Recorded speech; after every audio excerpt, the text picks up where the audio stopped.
الحمد لله نحمده ونستعينه ونستغفره ونؤمن به ونتوكل عليه ونعوذ بالله من شرور أنفسنا ومن سيئات أعمالنا من يهد الله فلا مضل له ومن يضلله فلا هادي له ونشهد أن لا إله إلا الله وحده لا شريك له ونشهد أن سيدنا وسندنا وحبيبنا وكريمنا وشفيعنا ومولانا محمدا عبده ورسوله صلى الله على النبي وعلى آله وأصحابه وأتباعه وأزواجه وذرياته أجمعين. أعوذ بالله من الشيطان الرجيم. بسم الله الرحمن الرحيم. والذين جاهدوا فينا لنهدينهم سبلنا. وقال النبي صلى الله عليه وسلم لغدوة أو روحة في سبيل الله خير من الدنيا وما فيها أو كما قال عليه الصلاة والسلام.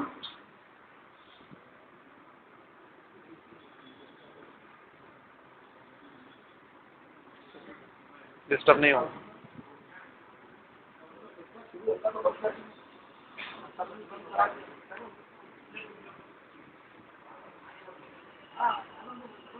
چالو رہنا. خداوند قدوس نے ہم گنہگاروں کے ساتھ کرم کا، شفقت کا، محبت کا، عنایت کا معاملہ کیا. باوجود ہمارے نافرمان ہونے کے، باغی ہونے کے، اس کریم پروردگار نے اپنے پاک گھر میں حاضری کی توفیق عطا فرمائی. دعا کیجیے اللہ تعالیٰ ہم تمام کے حاضر ہونے کو قبول فرما لے، مل بیٹھنے کو قبول فرما لے، سننے سنانے کو قبول فرما لے. اور دعا کیجیے مسجد کے باہر قدم رکھنے سے پہلے اللہ ہم تمام کے ساتھ بخشش کا، مغفرت کا فیصلہ فرما دے، اور اللہ اپنے نیک بندوں میں ہمیں شامل فرما دے، اور اپنے محبوب بندوں میں اللہ شمار فرما لے. اللہ تعالیٰ اپنے بندوں سے بہت محبت کرتے ہیں اور بہت پیار کرتے ہیں. بہانے پہ اللہ تعالیٰ اپنے بندوں کو معاف کر دیتے ہیں.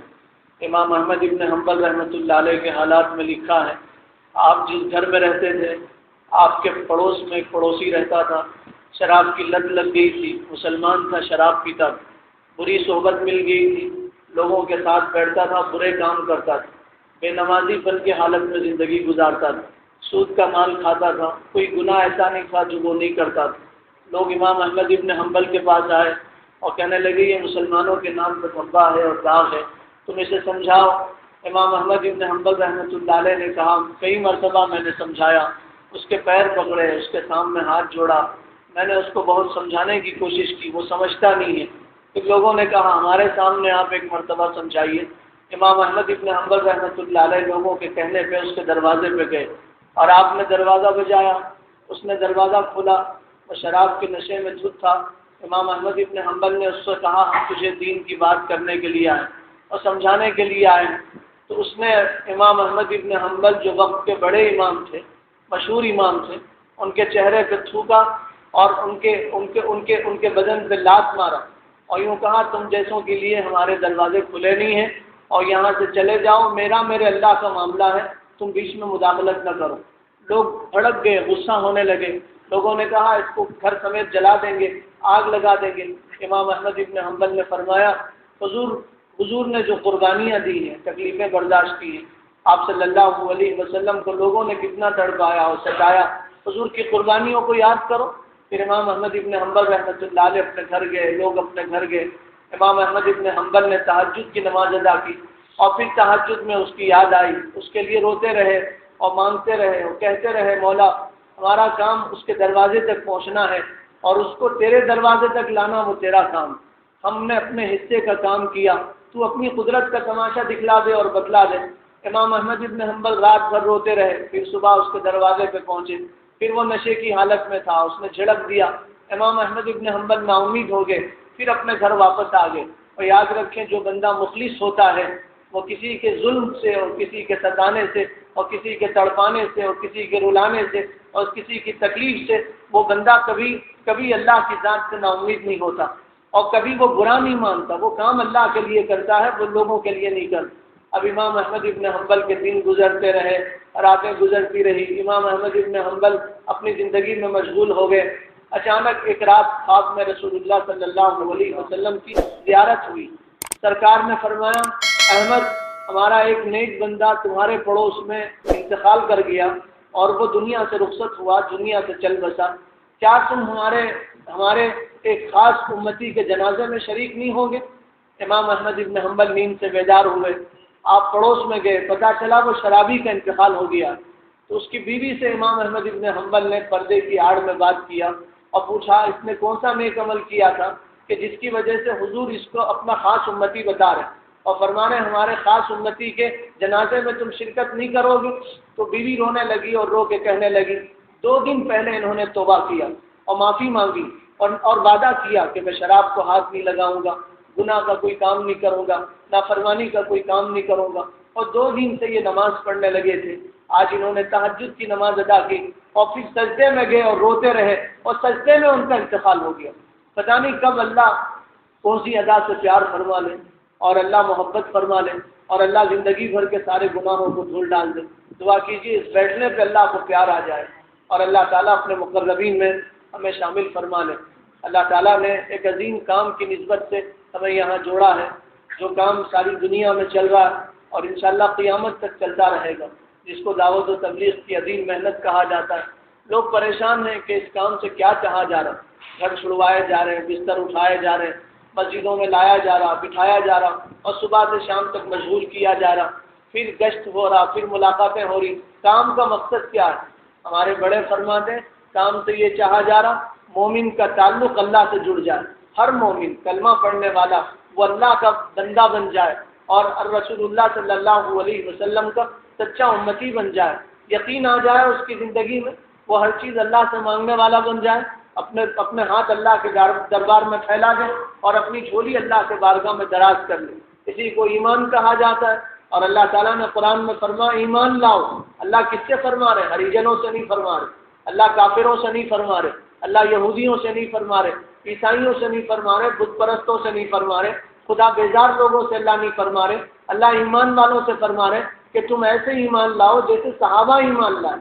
ان کا ایمان معیار ہے، ان کے ایمان کے برابر تمہارا ایمان ہوگا تو اللہ کی نظروں میں تمہاری وقت بڑھ جائے گی، اللہ تم سے راضی ہوں گے، جنت تمہارا ٹھکانہ بن جائے گا۔ اور اگر تمہارا ایمان کمزور ہوگا اور بود ایمان کے ساتھ اللہ کے پاس پہنچو گے تو خدا غضبناک ہوگا اور اللہ ناراض ہوگا اور تمہارا ٹھکانہ جہنم کے بھڑکتے ہوئے شعلے بن جائیں گے۔ تو اللہ تعالیٰ فرما رہے ہیں صحابہ کی طرح ایمان لاؤ، ان کا ایمان مضبوط تھا، یقین اللہ سے جڑا ہوا تھا، وہ ہر چیز اللہ سے مانگنے والے بن گئے۔ وقت نہیں ہے، 2-3 باتیں بتا کے میں اپنی بات ختم کر دوں۔ صحابہ کا ایمان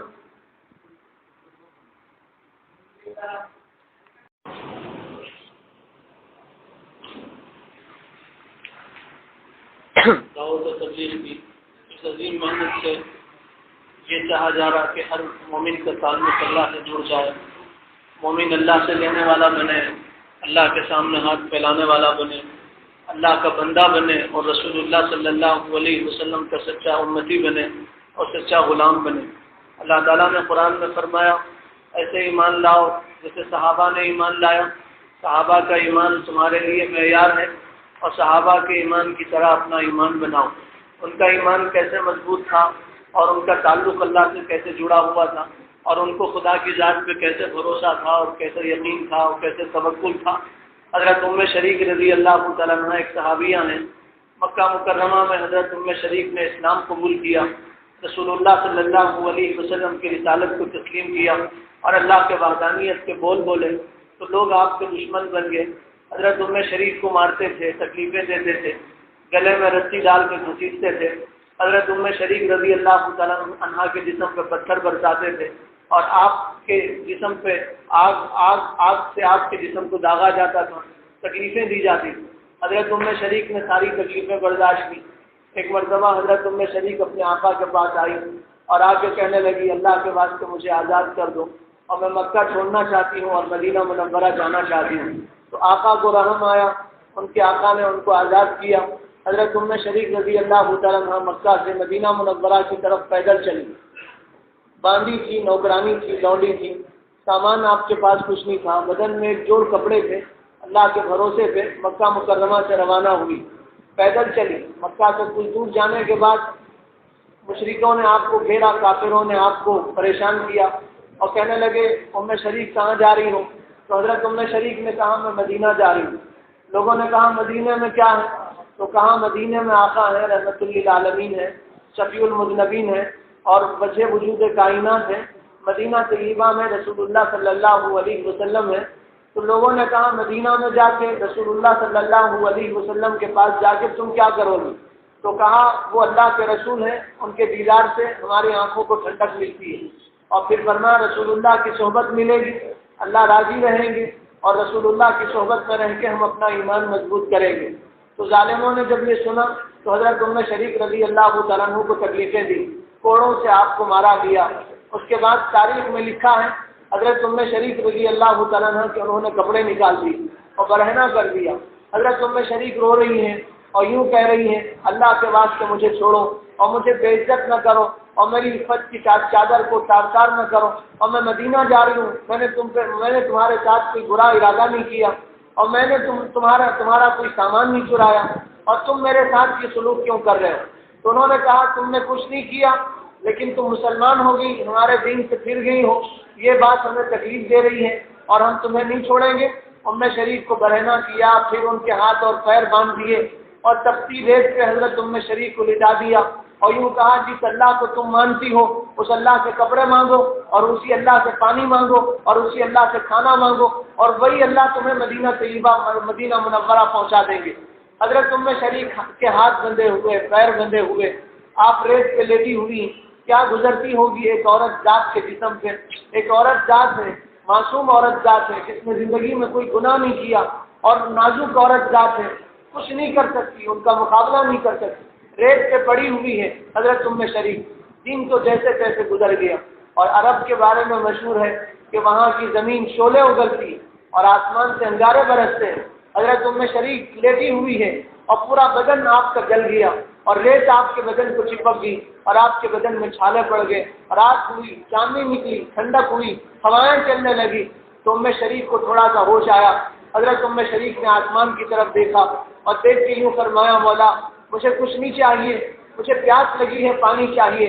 اور ان ظالموں نے اور دشمنوں نے کہا تو پانی دینے والا ہے، یا اللہ تو ان کو بتا دے کہ تو ہی پانی دینے والا ہے اور تو ہی کھانا کھلانے والا ہے، اور تیرے علاوہ نہ کوئی پانی دے سکتا نہ کھانا دے سکتا۔ حضرت ام شریف نے آسمان کی طرف دیکھا اور دل میں دعائیں کی۔ اتنے میں آسمان سے ایک ڈول آیا، اس ڈول میں روشنی تھی اور آواز آئی ام شریف اس ڈول میں تمہارے لیے پانی بھی ہے اور تمہارے لیے کھانا بھی ہے۔ حضرت ام شریف رضی اللہ تعالیٰ عنہ نے فرمایا آواز دینے والے سے کہ میں نہیں جانتی تم کون ہو، لیکن میں اتنا جانتی ہوں کہ میرے ہاتھ بندھے ہوئے اور میرے پیر بندھے ہوئے ہیں، اب اس ڈول سے میں پانی کیسے پیوں گی؟ تو اچانک وہ ڈول جھکا اور ام شریف کے منہ کے قریب آیا اور اس ڈول سے پانی ام شریف کے منہ میں ٹپکنے لگا۔ حضرت ام شریف نے اس ڈول سے پانی پیا۔ اس پانی پینے کے بعد اتنی طاقت آئی کہ ام شریف نے اپنے ہاتھوں اور اپنے پیروں کو جھٹکا دیا، آپ کی رسیاں کھل گئی اور حضرت ام شریف آزاد ہو گئی، اور اس کے اندر کھانا تھا، حضرت ام شریف نے کھانا کھا لیا۔ کچھ دور جانے کے بعد کپڑے مل گئے، ام شریف نے کپڑے پہن لیے اور پیدل مدینہ منورہ کی طرف چل پڑی۔ مکہ سے مدینہ منورہ 500 سال کی مسافت ہے، 500 کلومیٹر کی مسافت ہے۔ آپ پیدل چلی مدینہ منورہ، رسول اللہ صلی اللہ علیہ وسلم مسجد میں بیٹھے ہوئے ہیں، مہینوں لگ گئے۔ آپ مسجد میں پہنچی تو حضور نے حضرت ام شریف کو دیکھا، قریب بلایا اور حضرت ام شریف سے فرمایا تمہارے آنے سے پہلے جبرائیل میرے پاس آئے اور جبرائیل نے تمہاری کارگزاری سنائی، واقعہ سنایا، قصہ سنایا، اور فرمایا ام شریف آج اللہ تم سے بہت راضی ہے اور اللہ تعالیٰ تم سے خوش ہے، اور اللہ فرشتوں کے درمیان فرما رہے یہ دیکھو میری بندی مکہ سے چل کے مدینہ طیبہ آئی ہے اور میرے حبیب کے پاس آئی ہے، تو آسمان والے تمہیں دیکھ کے خوشیاں منا رہے۔ حضرت ام شریف سے حضور نے پوچھا ام شریف مکہ سے مدینہ کیسے آئی؟ تو کہا اللہ کے رسول میں تو پیدل آئی ہوں، سواری کا کوئی انتظام نہیں تھا، سواری کا کوئی جانور نہیں تھا، کوئی انتظام نہیں تھا، میں پیدل چل کے مکہ مکرمہ سے مدینہ منورہ آئی ہوں۔ تو آپ صلی اللہ علیہ وسلم نے فرمایا تمہیں تھکاوٹ نہیں ہوئی، درد نہیں ہوا، تکلیف نہیں ہوئی؟ تو ام شریف نے فرمایا اللہ کے رسول جو ڈول میں پانی آیا تھا اور پانی پینے کے بعد اور کھانا کھانے کے بعد اتنی طاقت میرے بدن میں آئی کہ میں چل کے پیدل آئی ہوں اور مجھے تھکاوٹ کا احساس نہیں ہو رہا، اور پھر 500 کلومیٹر کا فاصلہ طے کر کے آئی حضرت ام شریف۔ فرمایا اللہ کا رسول مجھے آنے میں مہینہ بھر لگ گیا، لیکن مجھے نہ پیاس لگی اور نہ مجھے بھوک لگی۔ تو حضور نے مسکرا کے فرمایا ام شریک تمہیں قیامت تک نہ بھوک لگے گی نہ پیاس لگے گی۔ فرمایا تم نے زمین پہ اور دنیا میں جنت کا پانی پیا اور جنت کا کھانا کھایا، اور جو جنت کا پانی پی لیتا ہے اور کھانا کھا لیتا ہے تو اسے موت تک نہ پیاس لگتی اور نہ بھوک لگتی۔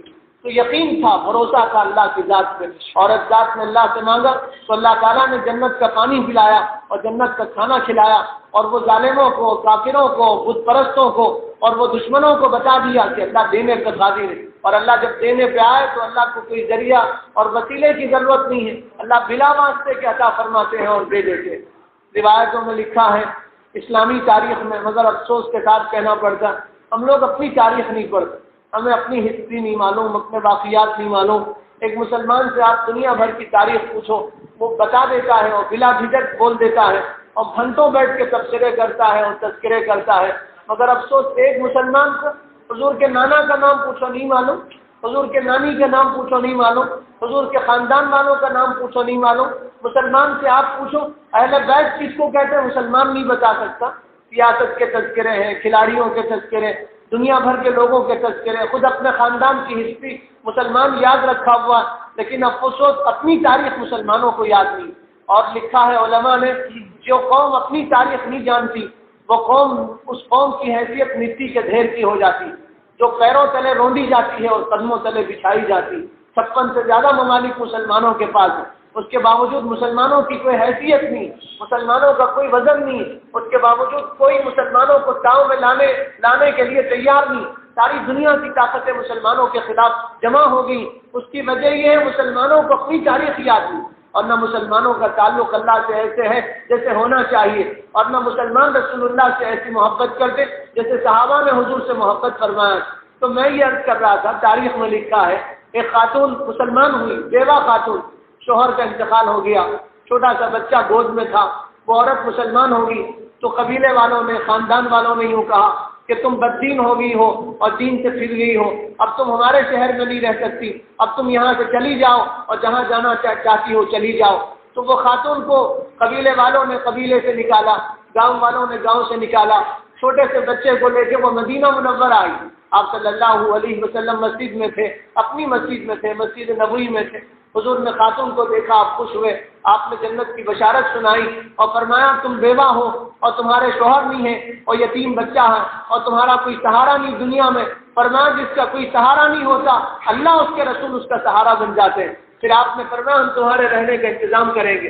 حضور نے اس عورت کے لیے رہنے کا انتظام کیا اور کھانے کا انتظام کیا اور گھر کا انتظام کیا، اور لوگوں سے فرمایا لوگوں اس کا کوئی نہیں ہے، اس کے شوہر نہیں ہے، تم اس کو کھانا کھلاؤ وقت پہ اور کھجوریں پہنچا دو اور اس کی مدد کرو۔ اب پورا مدینہ منورہ یہ مہمان خانہ بنا ہوا تھا، اور دنیا بھر کے لوگ مدینہ طیبہ میں آتے تھے اور مدینے کے پورے لوگ ان کی مہمان نوازی کیا کرتے تھے۔ ہاں ان کے پاس کچھ نہیں، لیکن اللہ سے تعلق کی وجہ سے اللہ تعالیٰ نے ان کی فقیری میں بادشاہ عطا فرمائی اور ان کو بادشاہت سے نوازا۔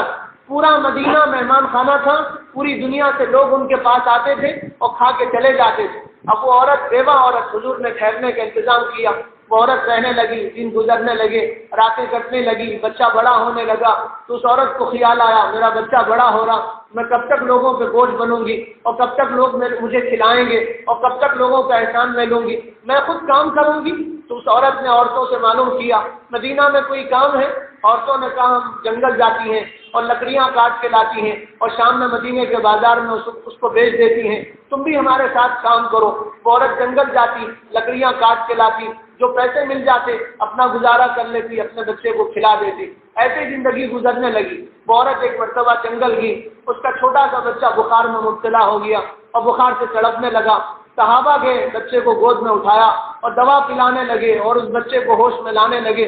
بچہ ہوش میں نہیں آ رہا، صحابہ حضور کے پاس گئے اور جا کے کہا اللہ کے رسول، وہ عورت جو بیوہ عورت ہجرت کر کے آئی، جس کا شوہر نہیں ہے، یتیم بچہ ہے، وہ بچہ بیمار ہو گیا ہے اور اس بچے نے اپنی آنکھیں پھیر لی ہیں اور ایسا محسوس ہوتا ہے اس کا آخری وقت ہے، آپ رحمت للعالمین تھے، آپ دوڑ کے آئے آپ نے بچے کو گود میں اٹھایا اور آپ نے بچے کو دیکھا، آپ کی آنکھوں سے آنسو ڈھل گئے۔ صحابہ سمجھ گئے کہ کوئی تکلیف کا معاملہ ہے۔ صحابہ نے پوچھا اللہ کے رسول کیا ہوا؟ تو آپ کی نبوت والی نظروں نے ٹال لیا، بچے کا آخری وقت ہے، اب بچہ دنیا سے رخصت ہونے والا ہے۔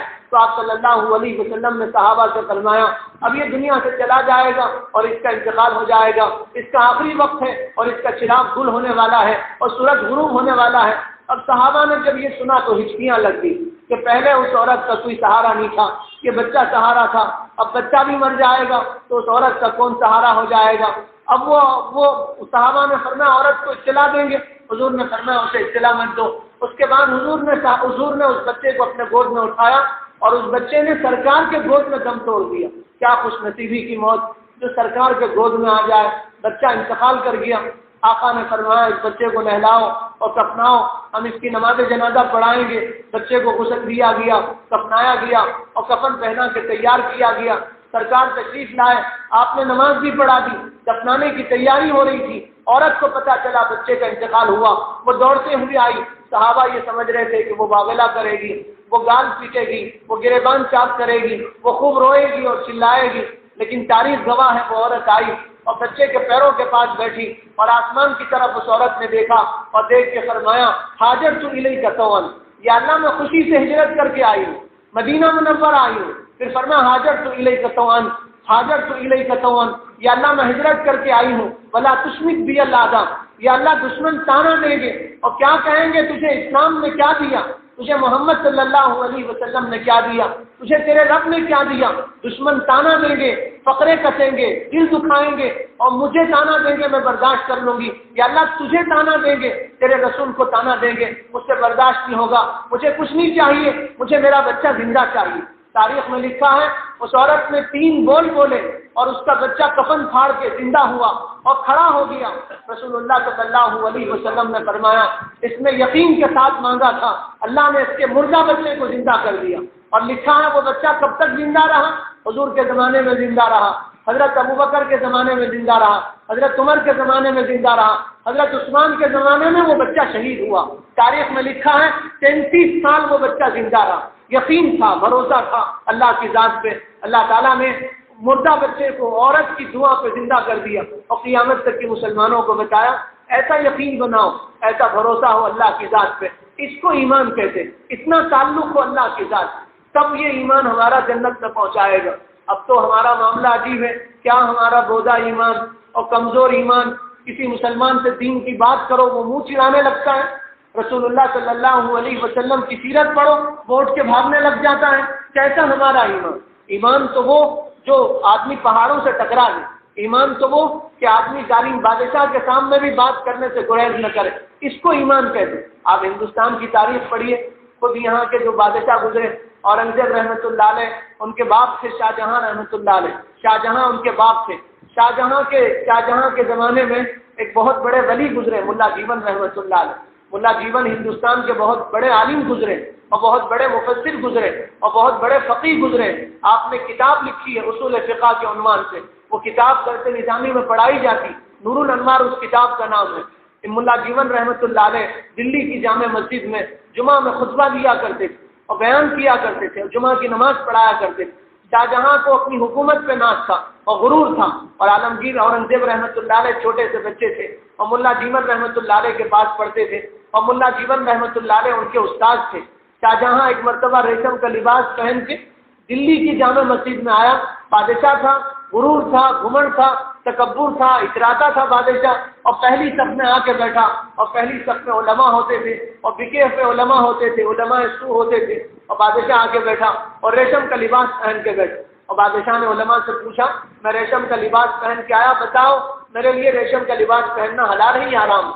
تو وہ علماء جو دنیا دار تھے، جن کے رگ و ریشے میں دنیا بسی ہوئی تھی اور دل میں دنیا کی محبت بسی ہوئی تھی، انہوں نے کہا بادشاہ سلامت، ریشم کا لباس پہننا منع کیا گیا، عام مسلمانوں کے لیے منع ہے، آپ تو حاکم ہیں، آپ تو فرما رواں ہیں، آپ تو بادشاہ ہیں، آپ پہ کیا اثر پڑتا ہے اور کیا آپ کے لیے حلال اور کیا آپ کے لیے حرام، سب آپ کے لیے حلال ہے اور سب آپ کے لیے جائز۔ اب بادشاہ کا نفس موٹا ہوا اور بادشاہ مسجد میں بیٹھا ہوا، ملا جیون رحمۃ اللہ علیہ مسجد میں آئے، اپنے حجرے میں گئے، آپ نے سنت ادا کی اور سیدھا منبر پہ چڑھے، اور ملا جیون کی نظر بادشاہ پہ پڑی اور بادشاہ کی نظر ملا جیون پہ پڑی، تو ملا جیون ٹھہر گئے اور آپ نے خطبہ نہیں دیا اور بادشاہ سے کہا تم کیا پہن کے آئے ہو، اور مسجد میں پہن کے آئے ہو۔ بادشاہ نے کہا کیا پہن کے آیا، تو کہا تم ریشم کا لباس پہن کے آئے ہو، تو بادشاہ نے کہا میرے لیے تو حلال ہے۔ ملا جیون نے فرمایا نہیں تمہارے لیے حلال نہیں ہے۔ تو بادشاہ نے کہا مسئلہ بتاؤ، تو کہا مجھے تھوڑی دیر کی مہلت دو، میں سب کے سامنے مسئلہ بتاؤں گا اور میں مسئلہ بتانے میں کوئی رعایت نہیں کروں گا۔ اور پھر فرمایا میں اللہ سے ڈرتا ہوں، اللہ کا خوف میری زندگی میں ہے اور تمہارا خوف میری زندگی میں نہیں، تھوڑے دیر کی مہلت دو، اس کے بعد میں آ جاؤں گا۔ ملا جیون رحمۃ اللہ علیہ اپنے گھر گئے، اپنی بیوی کو سامنے بٹھایا، بچوں کو گود میں بٹھایا اور بیوی سے کہا آج حق بات کہنا ہے بادشاہ کے سامنے، ہو سکتا ہے اس کے بدلے بادشاہ مجھے قتل کر دے، تم بیوہ ہو جاؤ، بچے یتیم ہو جائیں، یا ہو سکتا ہے بادشاہ شہر بدر کر دے، یا ہو سکتا ہے بادشاہ جیل بھیج دے، میں تم سے ملاقات کرنے کے لیے آیا ہوں۔ پھر بیوی کو آپ نے وصیت کیا، بچوں سے پیار کیا اور روتے ہوئے مسجد آئے اور منبر پر کھڑے ہو گئے اور آپ نے مجمع کو دیکھا اور بادشاہ کو دیکھا اور آپ نے خطبے میں فرمایا جو ریشم کا لباس حلال سمجھ کے پہنے گا وہ مسلمان قتل کرنے کے واجب، قتل کرنا اس مسلمان کو قتل کرنا ضروری، جو مسلمان ریشم کا لباس حلال سمجھ کے پہنے گا وہ واجب القتل، اور جس کے حلال ہونے کا فتویٰ دے گا وہ بھی واجب القتل ہے، اس کو دنیا میں جینے کا کوئی حق نہیں ہے۔ اب بادشاہ کے خلاف فتویٰ دے دیا، دلی کی جامع مسجد میں کوہرام مچ گیا، لوگوں نے کہا یہ دیکھو آپ کا نمک کھا کے آپ ان کو تنخواہ دیتے اور آپ نے ان کو امامت پہ رکھا اور یہ آپ کے خلاف فتویٰ دے رہے۔ اب کوہرام مچ گیا دلی کی جامع مسجد میں، بادشاہ غصے میں، اور بادشاہ اپنے گھر گیا اور بادشاہ نے کہا کہ ملا جیون کو گرفتار کرو۔ بادشاہ نے فوجیوں کو روانہ کیا اور اپنے پاس کام کرنے والوں کو روانہ کیا اور یوں کہا ملا جیون کو گرفتار کرو۔ ملا جیون رحمۃ اللہ علیہ سنت ادا کر کے اپنے جھوپڑے میں گئے، نماز کے بعد آپ کا معمول تھا بچے آپ کے پاس آتے تھے اور آپ ان کو سبق پڑھاتے تھے، دین کا سبق پڑھا رہے ہیں، قرآن کا سبق پڑھا رہے ہیں، حدیث رسول پڑھا رہے ہیں، بچوں کا مجموعہ ہے اور آپ حدیث پڑھا رہے ہیں اور قرآن پڑھا رہے ہیں اور بچوں کو آپ فقہ پڑھا رہے ہیں اور مسائل بتا رہے ہیں۔ عالمگیر اورنگزیب رحمۃ اللہ علیہ چھوٹے بچے تھے، وہ دوڑ کے آئے، آ کے کہا استاد جی آپ کی جان تو خطرے میں ہے، باپ بہت زیادہ غصے میں ہے اور باپ نے آپ کو گرفتار کرنے کے لیے لوگوں کو روانہ کر دیا اور بھیج دیا ہے، اور باپ ہو سکتا ہے تمہیں قتل کر دے یا ہو سکتا ہے تمہیں جیل بھیج دے، تمہاری بے عزتی برداشت نہیں ہوتی، میں تمہارا شاگرد ہوں اور شاہجہاں میرے باپ ہیں، لیکن فرمایا میں تمہیں بچانا چاہتا ہوں اور خفیہ راستے سے باہر نکالنا چاہتا ہوں اور مجھے خفیہ راستوں کا علم ہے اور پتہ ہے۔ تو ملا جیون نے کہا جاؤ تمہارے باپ کو جو کرنا ہے کرنے دو اور تم بھی یہاں سے چلے جاؤ، ہمارا کام بچوں کو پڑھانا ہے، بچوں کو پڑھانے میں لگے ہوئے ہیں، اور کہا ہمیں ڈسٹرب نہ کرو اور ہمیں پریشان نہ کرو۔ اب اورنگزیب اپنے باپ کے پاس گئے اور باپ سے یوں کہہ رہے ہیں کہ دیکھو وہ استاد ہیں، بڑے عالم دین ہیں، ان کو چھوڑ دو۔ شاہجہاں کہہ رہے نہیں، اس کو تو سزا دینا ہے اور ایسی سزا دینا ہے کہ لوگ دیکھ کے کانپ جائیں اور لوگ جرأت نہ کریں ہمارے خلاف بات کرنے کی۔ پھر اورنگزیب عالمگیر دوڑتے ہوئے آئے، استاد کے پیر پکڑ لیے اور کہنے لگے ملا جیون آپ یہاں سے چلے جائیے، باپ بہت زیادہ غصے میں ہے۔ ملا جیون رحمۃ اللہ علیہ نے اورنگزیب عالمگیر کو گھور کے دیکھا اور دیکھ کے فرمایا تیرا باپ کیا سمجھتا ہے، تجھے اپنے باپ کی طاقت پہ ناز ہے، اپنے باپ کی دولت پہ گھمنڈ ہے اور تیرے باپ کے پاس ہتھیار ہے، تو کیا سمجھتا ہے ہمارے پاس ہتھیار نہیں ہے؟ اپنے شاگردوں سے کہا جاؤ ہمارے ہتھیار لے کے آؤ، ہمارے پاس وضو کا لوٹا ہتھیار ہے، مسواک ہتھیار ہے، دعا کو حضور نے فرمایا مومن کا ہتھیار ہے، آج ہم تمہارے باپ کے خلاف اپنے ہتھیار استعمال کریں گے، دیکھیں گے کس کے ہتھیار میں کتنا دم ہے اور طاقت ہے۔ اب شاگرد گئے، کوئی وضو کا لوٹا لے کے آیا، کوئی مسواک لے کے آیا، آپ نے وضو کیا، مسواک کیا، مصلی پہ بیٹھ گئے۔ اورنگزیب اپنے باپ کے پاس گئے اور جا کے کہنے لگے آپ نے کس کے خلاف دشمنی مول لیا؟ وہ اللہ کا ولی مصلی پہ بیٹھ گیا، اگر اس کے ہاتھ اٹھ گئے تو نسلیں تباہ ہو جائیں گی اور ہماری نسل میں کوئی بادشاہ نہیں بنے گا۔ تو جب اورنگزیب عالمگیر نے اپنے باپ کو سمجھایا تو شاہجہاں تاریخ میں پہلی مرتبہ بغیر جوتے اور چپل کے اپنے محل سے ملا جیون کے جھوپڑے میں آیا اور ملا جیون نماز سے فارغ ہوئے تھے، ہاتھ اٹھانا چاہتے تھے، شاہجہاں نے ہاتھ پکڑ لیے اور پکڑ کے کہا پر دعا مت کیجیے، دعا کیجیے، ہمیں پتہ ہے تمہارے ہاتھ ہمارے خلاف اٹھ گئے تو ہماری نسلیں تباہ ہو جائیں گی۔ یہ یقین تھا ان کا، اس کو ایمان کہتے، یہ تعلق ہے اللہ سے، جب تک یہ تعلق قائم نہیں ہوگا اللہ تعالیٰ کی رضا نہیں ملے گی۔ اور حضور کی صفات کا دامن ہم نہیں تھام سکتے، اور حوض کوثر پہ آب کوثر ہمیں نصیب نہیں ہو سکتا۔ تو میرے بھائیوں یہ ایمان بنے، اور جب ایمان بنتا ہے آپس میں محبتیں پیدا ہوتی ہیں۔ آج گھر گھر میں جھگڑے ہیں، نفرتیں ہیں، بھائی بھائی کی صورت دیکھنے کے لیے تیار ہے، بھائی بھائی سے نفرت کرنا، ایک گھر کی چھت کے نیچے پل کے بڑے ہوئے، ایک ماں کا دودھ پینے والے، ایک ان کا باپ ہے، اور بڑے کیا ہوئے تھوڑی سی زمین کے لیے ایک دوسرے کو محبت سے دیکھنے کے لیے تیار، عید کے موقع پر مبارکبادی دینے کے لیے تیار۔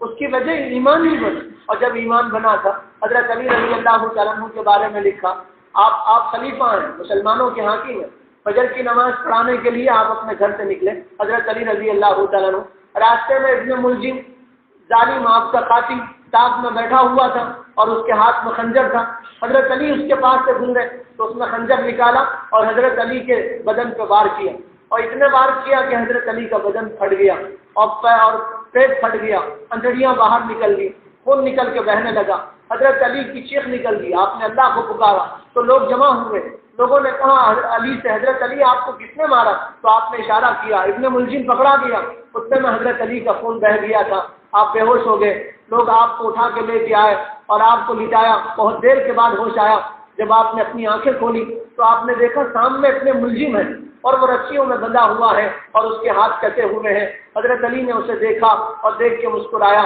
اور لوگ ابن ملزم کو مارنا چاہتے تھے، حضرت علی نے فرمایا اسے مت مارو، اسے مت مارو، اس سے کہو وہ مجھے معافی مانگے، اگر وہ مجھے معافی مانگے گا میں اسے معاف کر دوں گا، اس سے کہو معافی مانگے۔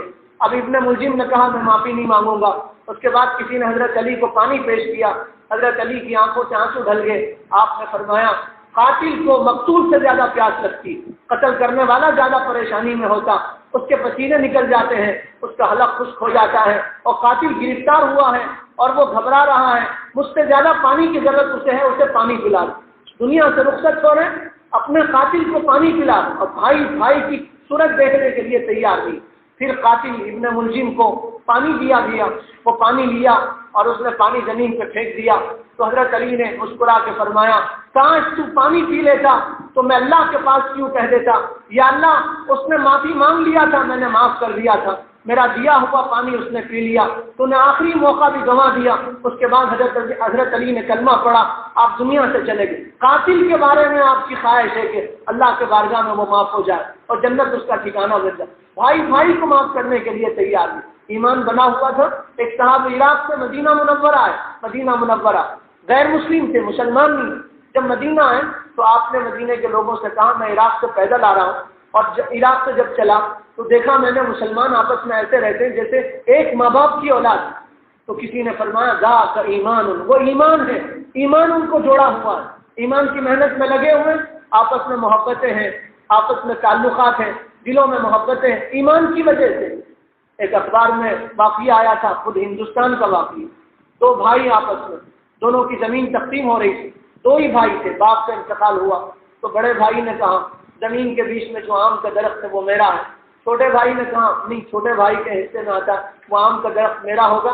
2 ایکڑ کی زمین میں اور دونوں کی آدھی آدھی زمین مل گئی، آم کے درخت کے لیے دونوں آپس میں لڑ پڑے، ان کا مقدمہ گیا پنچایت میں، پنچایت والوں نے کہا کورٹ میں کیس داخل کرو، پھر ان کا کیس کورٹ میں داخل ہوا، سپریم کورٹ میں گیا، ہائی کورٹ میں گیا، کئی سال لگ گئے۔ جب ان کا مقدمہ ہوا اور پھر ان کا فیصلہ ہوا تو فیصلہ یہ ہوا کہ تم دونوں بھائی آم کا درخت کاٹو اور دونوں لکڑیاں آپس میں برابر تقسیم کر لو۔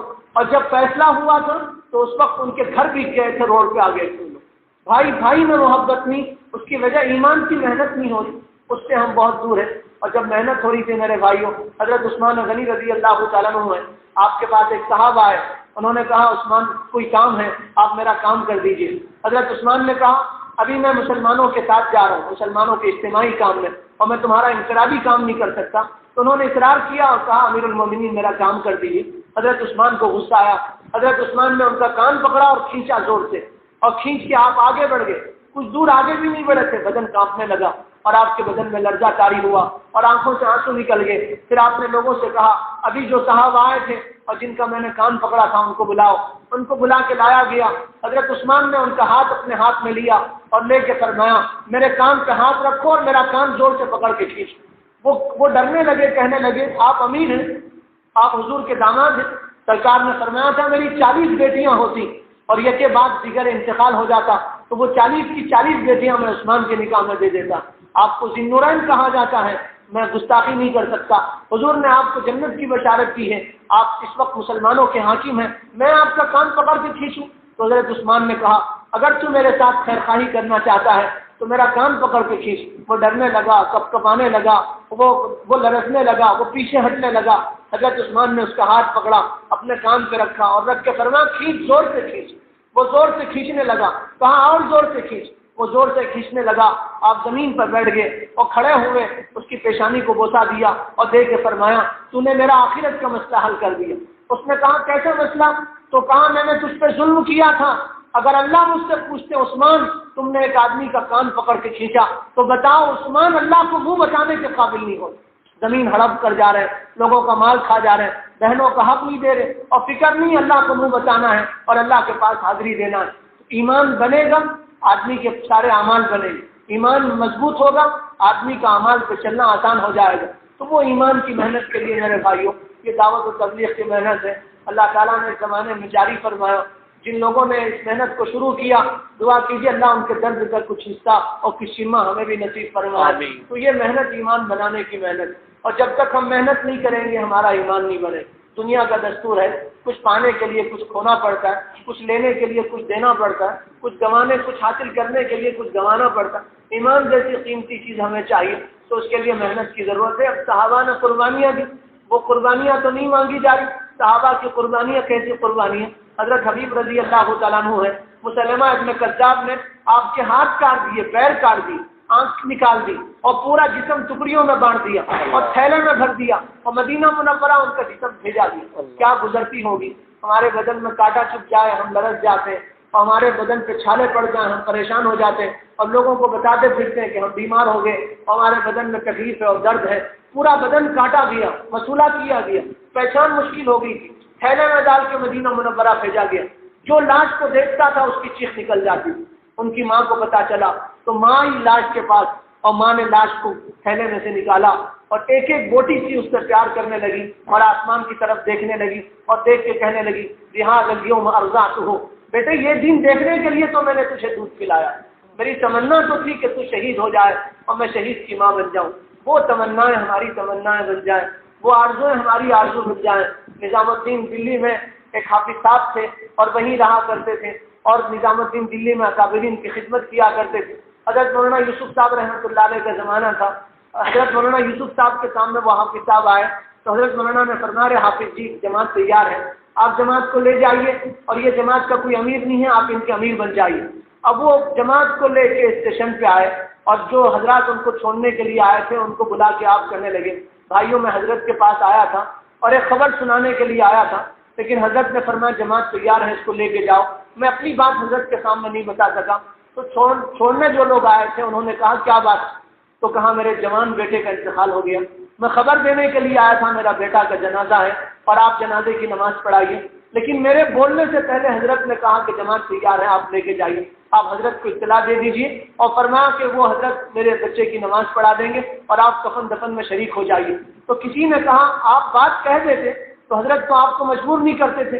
تو کیا جملہ ارشاد فرمایا اگر میں حضرت کے سامنے اپنی بات کہہ دیتا اور میرا انتقال ہو جاتا اور اللہ مجھ سے یوں کہتے کہ تجھے تیرے بیٹے کے مرنے کا غم تھا اور کتنے لوگ کافی موت مر رہے تھے تو بتاؤ میں اپنے اللہ کو کیا جواب دے.